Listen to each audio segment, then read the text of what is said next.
Egypt is pushing ahead with its plan to rebuild Gaza, and unlike Donald Trump's proposal, it doesn't involve ethnic cleansing. This is what we know about it. There are three main stages: temporary measures, reconstruction, and governance. The first is a 6-month phase when a temporary Palestinian committee would oversee an operation to clear rubble from Gaza's most important artery, Salah ad-Din Street, the main north to south highway. 200,000 temporary homes would be built and 60,000 damaged buildings restored. Then to phase 2, which could take 2 years to complete. Rubble removal would continue. More houses would be built and Gaza's destroyed infrastructure network restored. Under phase 3, the plan aims to build permanent housing for all of Gaza's 2.3 million residents, establish a commercial zone, rebuild fishing and commercial ports, and reconstruct its airport. But there are potential sticking points. What does it mean for Hamas, who Israel has vowed to wipe out?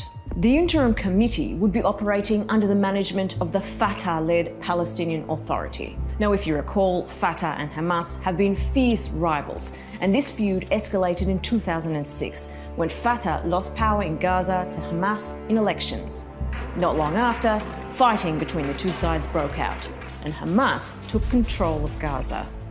The Palestinian Authority is supposed to be in charge of the occupied West Bank, but it's almost entirely dependent on Israel for its survival, from collecting taxes to electricity and water supply to permission to hold elections, which it hasn't done in 15 years. And now the plan to rebuild Gaza doesn't mention the ballot box. But the PA's president, Mahmoud Abbas, has said elections could be held in Gaza next year if circumstances allowed. The plan does mention security, but doesn't call on Hamas to disarm. It proposes Egypt and Jordan train Palestinian police and mentions the idea of UN peacekeepers. It also refers to armed factions in Gaza as a key challenge.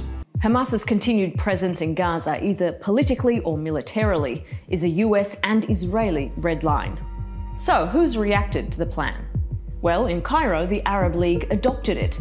Hamas has also welcomed it. The White House says Trump stands by his plan to turn Gaza into a Middle East Riviera and displace its residents, but he welcomes input from the Arab bloc on a solution. Israel's foreign ministry spokesman outright rejected the Egyptian proposal. He accused the PA of corruption and support for terrorism. Lastly, let's talk money. The whole thing is supposed to cost $53 billion. The money is expected to come from international donors, including the UN. And for the sake of transparency, the money is to be managed by an internationally supervised trust fund. Gaza's been bombed and rebuilt many times before, and while the plan focuses on the next few years, it stresses there's only one key to end all this destruction: Palestinian statehood.